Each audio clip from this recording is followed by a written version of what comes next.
Welcome to Coleman Report Live. Bob Coleman, and we're talking Main Street and the small business lenders who help it grow. Sarah Briscoe, Equifax. So nice to have you back. She's a lady with a lot of nice charts. She's going to explain to us what's going on in the world of small business. I love it. Lance, good to see you, and I'm going to see you next week. We're going to be on the show Monday, and then we're going to live stream on Thursday morning, Lance, just so you know. That's exciting, Bob. We'll be out on the beach. I don't know. And Delaney, good to see you. Broad Friday edition. I'm sorry, Lance, go ahead. I was just going to say, Bob, it's going to be great to be in the same room. We see each other all the time, every week of the year, multiple times a week on screen, but we'll be in the same room on next Wednesday and Thursday. Have I seen you I don't think I've seen you since COVID, have I? No, we came out one time to record. That's right. Okay. Just as the restaurants were starting to allow people to dine in again. All right. Hey, Lance, we're going to be doing a webinar on April 12th with Biz2X. They're going to sponsor. They're going to talk about tech. I'd love to have you part of that, Lance. Anyway, and the question is, big banks, community banks, and that's actually, I guess we want to say, do we want to a better poll question is, do we want to increase tech automation, AI tools to increase your SBA loans processing more quickly? Yeah. Do we use any tech automation tools? Okay, no.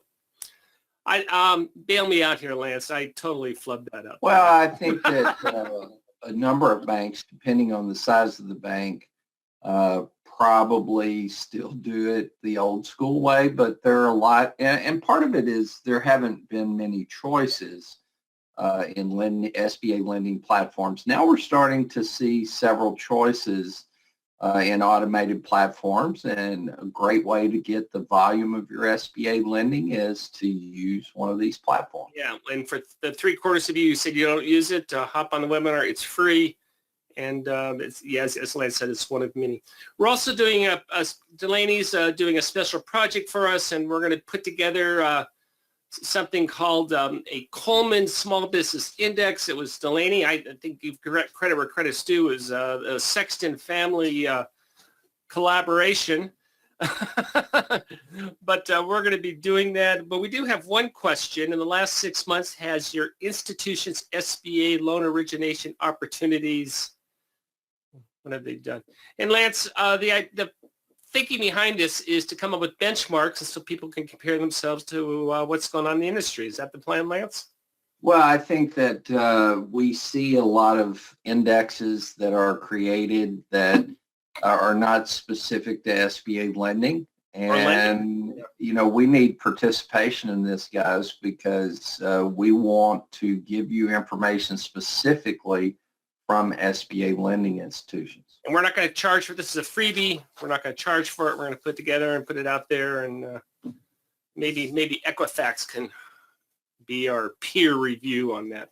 And speaking of Equifax, Sarah has been with Equifax. There's her bio. I don't know where her bio is, but she's been on before. She's 7 excellent. years. Pardon? 7 years with Equifax. Awesome. I'm going to shut up. Sarah, they don't want to listen to me. Sarah, what's going on? We have I think as everyone knows, a very interesting landscape right now. Delinquency defaults are starting to uptick, particularly in specific industries like transportation for businesses. However, at the same time, I don't know if anyone saw the jobs report that just came out as well. That was surprisingly, better than expected. We're also seeing seasonally adjusted originations increasing recently as well, just up slightly from last year. And this is on a dollar basis that we mostly look at. If you look at the count of origination, the count is actually slightly down. So there's a little bit of inflation as well that's driving dollar values up. But largely, originations are holding up from last year, whereas delinquency is is increasing.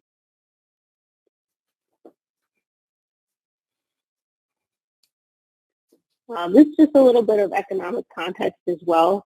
So small businesses have been largely optimistic. And I think that the jobs reports and the originations volumes are speaking to that a little bit. So there's some ramps in delinquency, but the overall levels are still not super crazy high. It's not like an immediate recession right now. The landscape is largely decent, even though we are seeing some changes in what's going on. So credit cards, auto loans, delinquencies starting to raise. However, despite those inflationary pressures, it's still looking okay in terms of loan volumes. Now we're expecting that to continue to go up in terms of looking at measures to increase interest rates and things like that. So we're expecting interest rates to continue to increase, which may put a damper on that strength this year.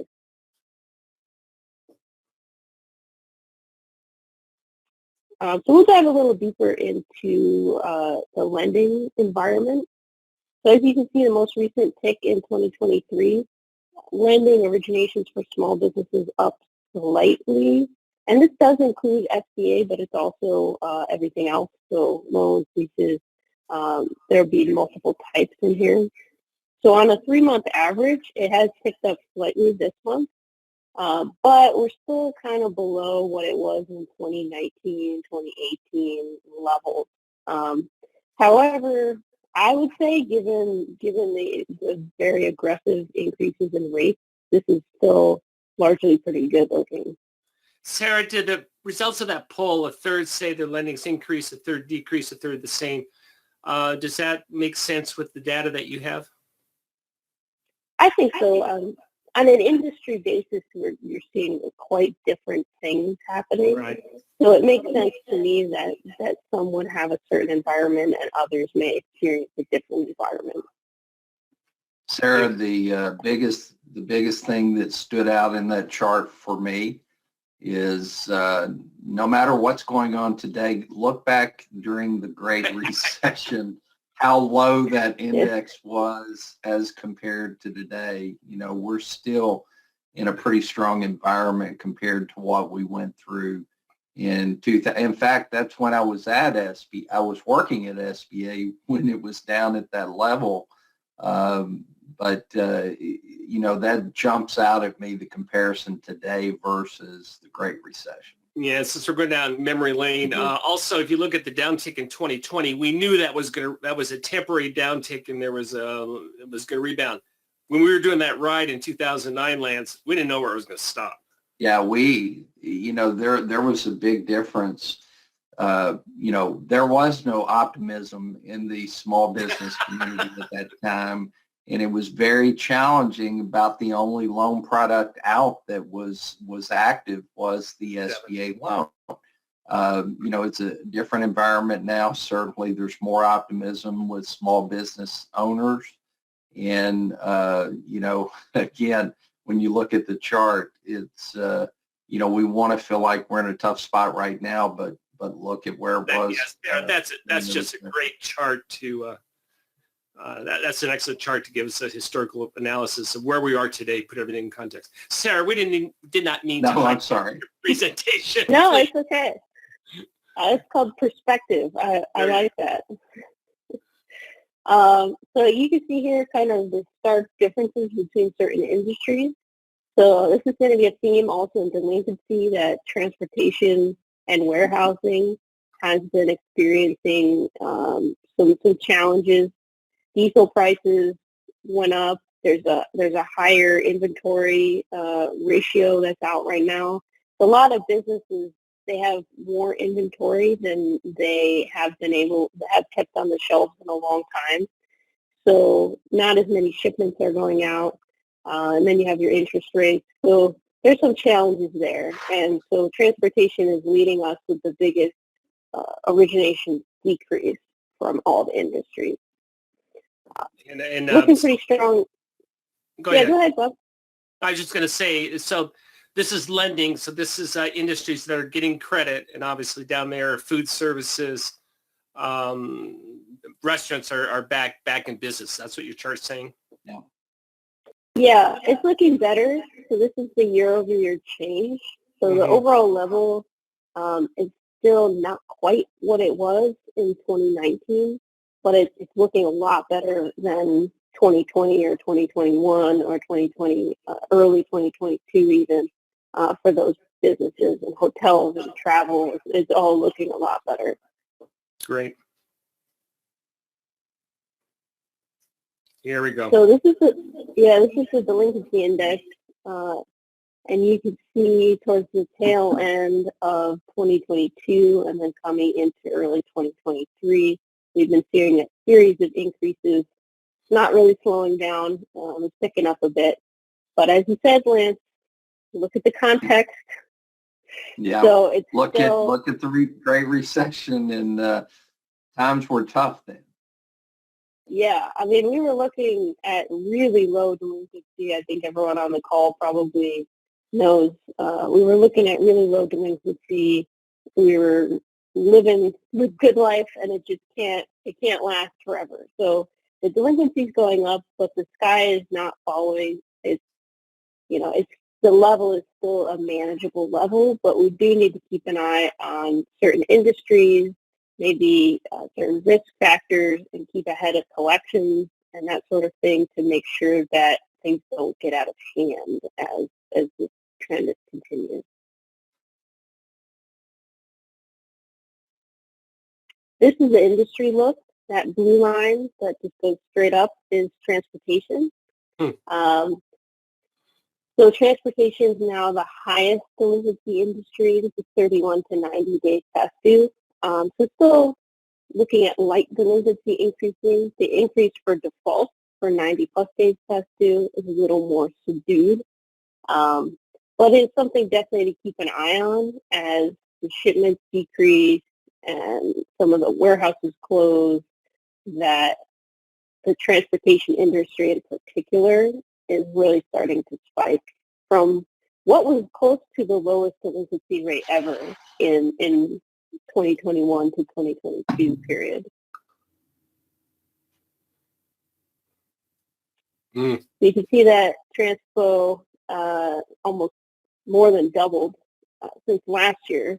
So that's how rapid the change has been from what we experienced last year to what we're experiencing this year. A little more subdued increases, but definitely increases across the board in every industry from last year. And then this is default index, so that's 90 days past due or worse, which includes things like repossession and other types of negative events. So we hit almost an all-time low, just above an all-time low. I think it was 8% above the all-time low in 2022. And it started to pick up as well at a bit of a rapid pace in terms of default rate. However, you look at the COVID peak, it's not even close to that. We do expect it to continue to increase in 2023 and 2024. But the overall rates we're looking at are still not anywhere near those 2009 levels of default rates. Absolutely. And this just shows the last 2 months have been both increased over last year. So we're starting to see those year-over-year increases in the default rate. This gives you the industry look. So again, transportation, also finance and insurance and education heading up the largest changes from last year, the most rapid changes. And then you can see the overall level we're seeing is about 2.2% across all industries. Similar to lending, doing really well is information. Their default rates have actually dropped from last year. And then this is our projections of forecasted default rates 2023 and 2024. We are expecting 2023 default rates to overall top that 2020 level. However, certain industries are looking at bigger increases than others. So for example, you look at information, they're actually doing pretty well. So we're expecting a 5% default rate in 2023 versus 6% is what it was in 2020. So it's not going to peak as high as if you look at like transportation. We're expecting 5.2% default rate in 2023, 5.7% in 2024 versus 4.8% in 2020 and 4.9% in 2019. So it's a little bit nuanced as to who's impacted and when they're impacted, but we are expecting to see default rate increases in 2023 and then a slight bump in 2024 from the 2023 I'm surprised by the retail numbers, Sarah. I would have guessed that a little bit higher. You have it projected at 3.3%. You have it projected under average, which is interesting. Yeah, I mean, we're seeing still some relatively strong numbers, surprisingly strong numbers. Yeah, that is. Sales. Yeah, it's interesting. So the impact that we've seen in terms of increases has been somewhat subdued for retail at this time. Sarah, that was excellent. I really appreciate that. I saw on your slides that the proprietary. Can they share these with other people in their institution, or do you want? Yeah, you can share them, absolutely. Okay, mm-hmm. All right. I want to be respectful of your information. I appreciate that. Thank you very much. Speaking of defaults, before we get to Delaney's Fraud Friday, Lance, Silicon Valley Bank is the first bank closure this year. Lance, how many days have we gone without a bank closure?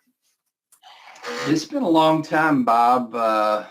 You know, when we look at those default rates that Sarah presented back in 2009, I actually was working with the FDIC. They contracted me through Deloitte, and there were a lot of bank closures back in 2008, 2009, and 10. So we have not had a bank closure since October of 2020.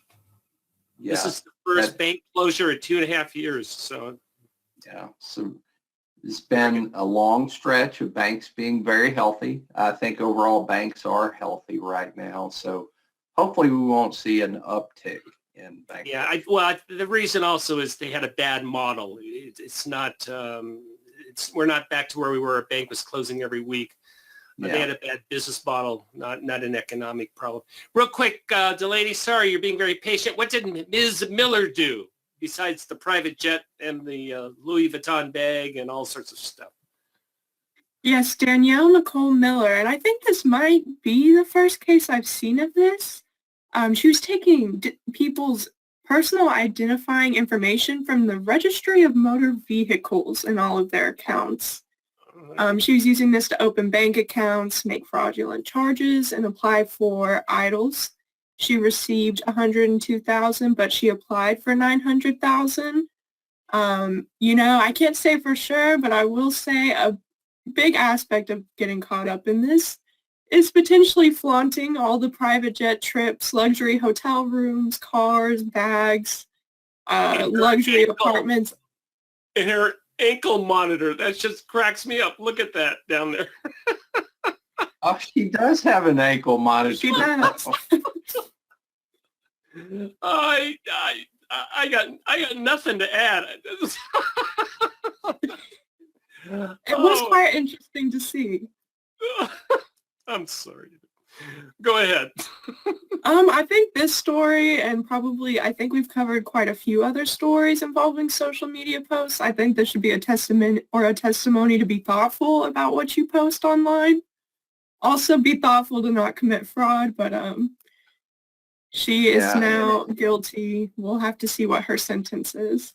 Well, I like the Beverly Hills Hotel and the Rolls Royce there. I liked how she's fraying that. And she's on her phone texting. So yeah, Bob, if you were driving a compact car and then all of a sudden you've got a Rolls, people are going to ask questions. I mean, what's the purpose for flaunting the ankle monitor? I don't know. All right. Anything else, Delaney? I do have one more story. I'll go through this pretty quickly. A woman just was convicted for $2.5 million in loan proceeds. They were applying for PPP loans using fraudulent information about the number of employees, annual payroll.